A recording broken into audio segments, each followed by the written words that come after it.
video, we're going to talk about skill development. Now, in a nutshell, skill development is a journey, and it's something that is an ongoing and growing, constantly growing, should be constantly growing process. First off, I'm going to go ahead and give some examples. Skills are really kind of, for example, reloads. Reloads with a pistol, reloads with a rifle, malfunction clearances, even your draw could be a skill depending on what it is, whether it's out of an outside the waistband holster with retention or from concealment. Sometimes skills can just be switching from firearm to firearm, each one requiring different handling, and therefore you have to apply different skills accordingly. And so you're constantly learning new skills depending on the how much you're changing. Like me going from an MP shield to the Glock 23 or the MP 2.0 compact with a 4-inch barrel. They're going to require different manual of arms, just a little bit based on controls and stuff like that, and little quirks how they require different basically cans for grip angle and stuff like that, but just little nuances here and there.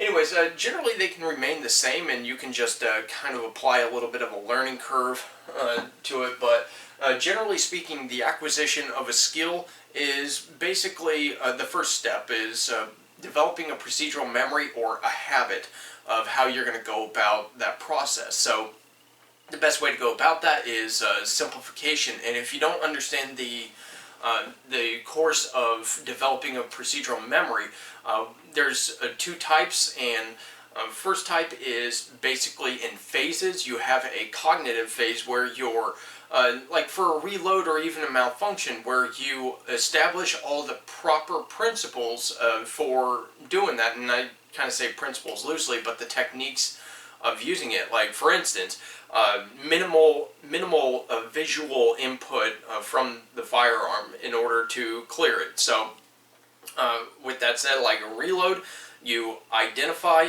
and then you basically eject, feed, or basically eject, load, and then ready. It can be that simple to have that cognitive stuff, and saying it out loud is one of the best ways to actually do it because of the brain involvement from going from here to here. And so, and then obviously it'll circulate through the ears, and it's just this loop of thinking. So that actually does help with cognitive development. It doesn't require you to stare at the gun, but you know, going through that process and cognitively, consciously doing that while keeping your eyes on the threat rather than on the gun is the best way to go about the cognitive phase, and doing everything right just in steps. So the next phase of that, once it's become habitual, really is association. And association with that is understanding the feel of what it looks, feel and look. And so feel could be like if it's in low light, you'll be able to feel when it was the last shot fired, or visually, if it's in daylight, you'll be able to see that there's nothing in the gun. Same with malfunctions, you will learn what it looks like and sometimes what it feels like.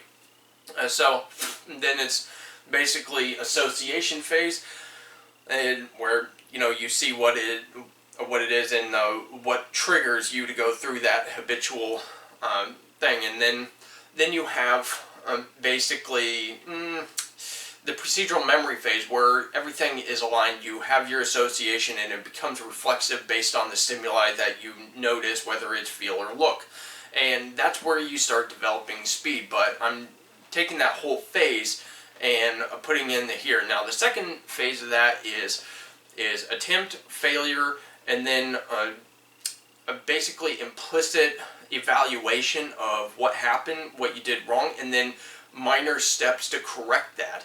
And through repetition and through learning on your own basically what's going wrong, and obviously you're going to need a little bit of support that triggers good habits for what you need to do in order to succeed, using failure as your guide, because we want to succeed in the end. So I recommend the first step, where you're learning everything right from the get-go, and you don't have to incrementally change what you're doing.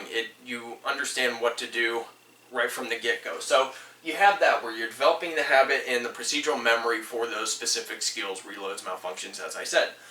So the next one is integration. Now, integration is basically using the gear, like for concealed carry. You learn that stuff basically out of the holster, the little skills, and then you integrate it into your concealed carry system, where you have your magazine stored in a certain place, and you've got to go conduct a reload with all your stuff on, and because it can be weird and bulky, like especially if you're taking cover and stuff like that, you're integrating into the tactics, the positions that you might take, even movement, and you're integrating it into that. And the last one is speed. So this is the longest journey where we basically are trying to do things a lot faster. We successfully integrate it, and it's habitual to go through that process. But then the longest time we're going to spend, I mean, this is going to take a good amount of time, these two parts, but the last part being speed, it takes a long time to actually iron it out to the point where you're able to do it a lot faster. Now, the saying of amateurs, practice until they get it right, and professionals practice until they can't get it wrong. That really holds true for these two phases, and this one is basically just applying speed, and you can do natural development or basically forcing speed. Like one method that Special Forces has used is basically like if you're going to be trying to improve your draw time, having a timer, like a dry fire par timer, where you have like 0.5 of a second, something that's almost impossible. It's kind of like isometric training. You're going to get more strength out of trying to move an immovable object. That's just a kind of a nature of things, and it also works for the brain. It is holding yourself to a higher standard than is kind of realistic, and then you automatically, through trying to achieve that, you go your maximum, and that's a method for building speed. And the other one is just naturally doing it, doing repetitions over and over and over again, to where speed becomes natural. Like for me, for instance, I've done so many type 3 malfunctions, and basically like the double feed or the failure to extract, I've had so many of those happen naturally that just running through that process is just something I can do within a few seconds. And I do run through kind of the longer course of it instead of trying to take shortcuts, because I've seen that doesn't really work. But that's just my example of how I've naturally developed a speed. So anyways, with all that said, that's really my evaluation on how we build skills. And again, remember, building skills is a journey. It's not a check in the box. You can't just say it's a check in the box. You have to maintain these skills, and it's best to constantly try to improve. So with all that said, I appreciate you guys watching, and let me know what you think in the comments below, and you guys have a good one.